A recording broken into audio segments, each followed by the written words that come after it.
नेत्री दोन हिरे प्रकाश पसरे, अत्यंत ते साजिरे.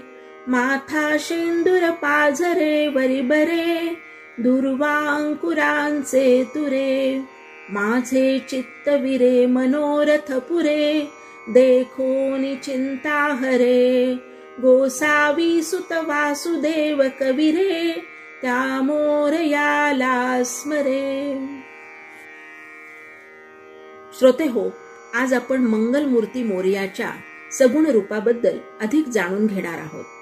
गजमुख असलेल्या श्री गजाननाचे स्वरूप भारतातच काय, भारताबाहेरही समान आहे आणि सर्वांना परिचितही आहे. अगदी ठिपक्यांच्या रांगोळीपासून ते अनेक धातूंच्या मूर्तींपर्यंत कलाकारांनी श्री गणेशाचे वक्रतुंड, महाकाय, शूर्पकर्ण, लंबोदर असे रूप साकारलेले आपण पाहतो. अशा या स्वरूपाची वैशिष्ट्ये काय आहेत हे जाणून घेणे गरजेचे आहे. श्री गणेशाचे गजानन हे नाव त्याच्या हत्तीच्या मुखामुळे पडले आहे. हत्ती हा बुद्धिमान प्राणी मानला जातो. त्याची स्मृती तल्लख असते. शिवाय तो समूहात राहणारा प्राणी आहे. तसाच तो शक्तिशाली असल्याने आत्मविश्वासाने शाही थाटात पुढे चालतो. श्री गणेशामध्ये हेच गुणधर्म दिसून येतात. ते गणनायक म्हणजे समूह नायक आहेत. शक्तिशाली असून बुद्धिदाता आहेत. श्री गणेशाचे गजवक्त्र हे रूप हत्तीची सोंड दर्शवते. हत्ती आपल्या सोंडेने जमिनीवर पडलेली बारीक सुई सुद्धा उचलून घेतो. त्याप्रमाणे जे चांगले आहे ते आपल्या सतर्क जाणीवेने आत्मसात करा हेच श्री गणेशाची सोंड आपल्याला सुचवते.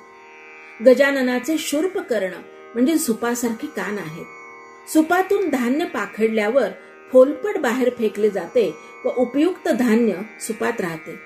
माणसानेही जे ऐकावयास योग्य आहे तेच ऐकावे आणि बाकीचे ऐकून सोडून द्यावे असेच हे शूर्पकर्ण आपल्याला सुचवतात.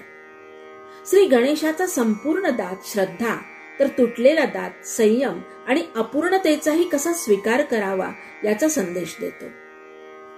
लंबोदर गजाननाचे मोठे पोट आपल्याला चांगल्या वाईट सर्व गोष्टी पचवण्याचा संदेश देते आणि सहनशीलताही शिकविते. श्री गणेशाच्या पोटावर नागाचा करगोटा असतो. नागाच्या विषाप्रमाणे टीकाकारांच्या टीकेचे विष अलंकार म्हणून स्वीकारता आले पाहिजे याचे ते द्योतक आहे. श्री गणेशाला 4 किंवा 6 हात असतात. 4 हात म्हणजे 4 वेद आणि 6 हात म्हणजे 6 शास्त्रे होत. श्री गणेशाच्या 4 हातांमध्ये परशु शौर्याचे, अंकुश वासना व विकार यांच्यावर विजय मिळवण्याचे, पाश शिस्तीचे, तर वर देणारा हात आशीर्वादाचे प्रतीक आहे. मोदक हे गणपतीचे आवडते पक्वान्न आहे. मोदक परिपूर्ण स्थितीचे द्योतक आहे. मोदकाचा गोडवा तेव्हा जाणवतो जेव्हा ज्ञानी माणूस अनेक संकटांचा सामना करून तपस्वी होतो. मोदक हे ज्ञाननिष्ठा, ज्ञानरस तसेच ज्ञानाद्वारे प्राप्त आनंदी म्हणजे मुदित अवस्थेचा परिचय करून देणारे आहे. तसेच आरोग्याचा विचार करता ओला नारळ, गूळ, खसखस, वेलची, गव्हाचे पीठ किंवा तांदळाचे पीठ आणि चांगले तूप यापासून बनवलेला मोदक हा पौष्टिक असून बल प्रदान करणारा आहे. आणि शिवाय वृद्धांपासून ते बालांपर्यंत सर्वांना हवाहवासा वाटणारा पदार्थही आहे. मोदक बुद्धी, परिश्रम आणि तपस्येच्या बळावर यश मिळवण्याचे सूचक आहे. गणेशाचे वाहन उंदीर हाही सामान्य जनांच्या कुतूहलाचा विषय आहे. कारण लंबोदर असलेला विशालकाय गणपतीचे वाहन एक छोटासा उंदीर कसा असू शकतो असा प्रश्न कोणालाही पडणे साहजिक आहे. याचीही एक कथा पुराणात येते. इंद्राच्या सभेत क्रौंच नावाचा गंधर्व होता. इंद्र सभेत येताना त्याची लाथ वामदेवांना लागली. तेव्हा वामदेवांनी रागावून त्याला तू उंदीर होशील असा शाप दिला. असा हा उंदीर झालेला शापित गंधर्व पराशर ऋषींच्या आश्रमात राहू लागला. तेथेही तो उन्मत्तासारखाच वागू लागल्यावर पराशरांनी श्री गणेशाचे स्मरण केले. श्री गणेशांनी त्याला आपल्या पायाखाली दाबून धरले. तेव्हा तो श्री गणेशात शरण आला. त्याने त्याला वर मागण्यास सांगितल्यावर त्यानेच उलट तुम्हीच मला काही मागा असे उन्मत्तपणे सांगितले. तेव्हा श्री गणेशांनी त्याला सांगितले, तू माझे वाहन हो. क्रौंचाने ते मान्य केले. येथे श्री गणेशांनी त्या उन्मत्त क्रौंचाला मोठ्या कौशल्याने आपल्या ताब्यात घेऊन त्याच्यावर आपले वर्चस्व प्रस्थापित केले. शेतकऱ्यांना उपद्रव देणाऱ्या उंदराला श्री गणेशाने आपल्या वर्चस्वाखाली आणून आपले वाहन बनवले, हेही इथे लक्षात घेतले पाहिजे. ब्रह्मवैवर्तक पुराणानुसार गजासुराला मारण्यासाठी जेव्हा श्री गणेश धावले तेव्हा गजासुराने उंदराचे रूप धारण केले आणि तो सैरावैरा पळू लागला. श्री गणेशाने त्याला युक्तीने पकडले आणि आपले वाहन केले. मूषकासारख्या क्षुद्र प्राण्याला आपले वाहन करून श्री गणेशांनी आपल्या सर्वसमावेशक स्वरूपाचेही दर्शन दिले. श्री गणेश सिंदूर चर्चित का असतात त्याची कथा अशी की द्वापार युगात ब्रह्मदेवाच्या जांभईतून निर्माण झालेल्या सिंधुरासुराचा नाश करण्यासाठी वरेण्य रूपात श्री गणेशांनी अवतार घेतला. या युद्धात श्री गणेशाने सिंधुरासुराचा वध करून त्याचे रक्त अंगाला लावले आणि तेव्हापासून श्री गणेशाला शेंदूर लावतात असे म्हटले जाते. गणपतीला तांबडी फुले व दुर्वा आवडतात याची कथा अशी. अनल नावाच्या राक्षसाच्या त्रासातून वाचवण्यासाठी देवाने श्री गणेशाला प्रार्थना केली. श्री गणेशाने बालरूप धारण केले व मला अनलासुरापुढे नेऊन सोडा असे सांगितले. श्री गणेशाच्या इच्छेप्रमाणे देवांनी बाल गणेशास अनलासुरापुढे नेऊन सोडले. छोट्या श्री गणेशाने अचानक विशालकाय रूप धारण करून अनलासुरास गिळून टाकले. अनलासूर हा साक्षात अग्नीच्या लोळासारखा तप्त असल्याने त्याला गिळल्यावर श्री गणेशाच्या पोटात आगीचा डोंब उसळला. तेव्हा 80,000 ऋषींनी प्रत्येकी 21 दुर्वा श्री गणेशाच्या मस्तकावर ठेवल्या. तेव्हा ती पोटातील आग थांबली.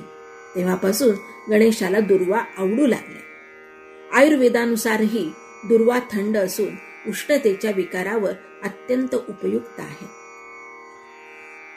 प्रथमं वक्रतुंडं च एकदन्तं द्वितीयकं तृतीयं कृष्णपिंगाक्षं गजवक्त्रं चतुर्थकं लंबोदरं पंचमं च षष्ठं विकटमेव च सप्तमं विघ्नराजेन्द्रं धूम्रवर्णं तथाष्टकं नवमं बालचन्द्रं च दशमं तु विनायकं एकादशं गणपतिं च द्वादशै तु गजाननम्. महर्षी नारदांनी रचलेल्या संकटनाशन स्तोत्रात गणपतीची 12 नावे अथवा 12 अवतारांचे वर्णन येते. श्रोते हो, प्रत्येक देवतेला मानणारा भक्तांचा संप्रदाय नेहमी निर्माण होतो. तसा श्री गणेशाची भक्ती करणारा संप्रदाय गाणपत्य या नावाने ओळखला जातो.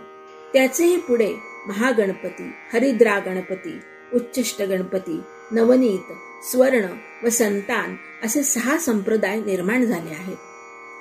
या गाणपत्य संप्रदायामुळे श्री गणेश या देवतेचे महात्म्य सर्वदूर पोहोचले. इतर अनेक पुराणातून गणपती अथवा गजाननाचा उल्लेख होत असला तरी खास गणपतीचे महात्म्य सांगणारी 2 पुराणे आहेत. त्यापैकी गणेश पुराण हे गणपतीच्या सगुण रूपाचे महात्म्य वर्णन करते, तर मुद्गल पुराणात गणपतीच्या निर्गुण रूपाचा म्हणजेच ओंकार स्वरूप गणेशाचे वर्णन विस्तृत प्रमाणात केले आहे. श्रोते हो, श्री गणेशाला प्रसन्न करण्यासाठी लोक चतुर्थी व्रत करतात. दिवसभर उपवास करून चंद्रोदयानंतर भोजन करावे असे या व्रतात अपेक्षित असते.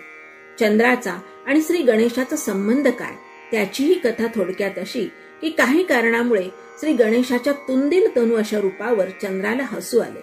तेव्हा श्री गणेशाने तुला जे पाहतील ते पापी होतील असा शाप दिला. परंतु जेव्हा देवांनी विनंती केली तेव्हा श्री गणेशाने शापात बदल करून भाद्रपद शुद्ध चतुर्थीला जे चंद्राला पाहतील त्यांच्यावर चोरीचा आळ येईल असा शाप दिला. चंद्र ही मनाची तर श्री गणेश बुद्धीची देवता आहे. जर सद्बुद्धी मनाच्या सहवासात आली तर मन स्थिर होते आणि सायुज्यता प्राप्त होते व मुक्तीही मिळते. म्हणून चतुर्थीचे महत्व आहे. पौराणिक मान्यतेनुसार ज्या दिवशी महादेव शंकर आणि माता पार्वतीचा मुलगा श्री गणेश जन्माला आले तो दिवस म्हणजे भाद्रपद महिन्यातील शुक्ल पक्षाची चतुर्थी होती आणि म्हणूनच हा दिवस श्री गणेश चतुर्थी म्हणून दरवर्षी साजरा करण्यात येतो.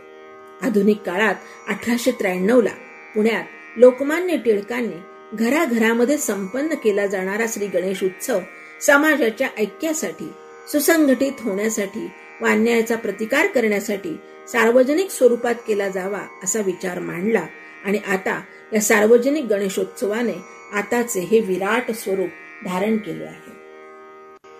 परंतु सध्या काही चांगल्या गणेश मंडळांचा अपवाद वगळता आपण गणेश उत्सवाला जे अधिकाधिक भीषण आणि भयावह स्वरूप चाललेले पाहतो ते पाहून खूप काळजी वाटते. या गणेशोत्सवाच्या निमित्ताने भारतीय तरुणांमध्ये अन्यायाचा प्रतिकार करण्यासाठी संघटित होण्याची प्रेरणा निर्माण होवो, तसेच गणनायकाला आवश्यक असलेले श्री गणेशाचे सर्व उत्तम गुण आताच्या तरुणांमध्ये विकसित होत आणि चांगल्या कल्याणकारक व सृजनात्मक कार्यासाठी त्यांच्या नेतृत्वाची जडणघडण होवो व सर्व समाजाचे त्यामुळे मंगल होवो, हीच श्री गणेश चरणी प्रार्थना. गणपती बाप्पा मोरया.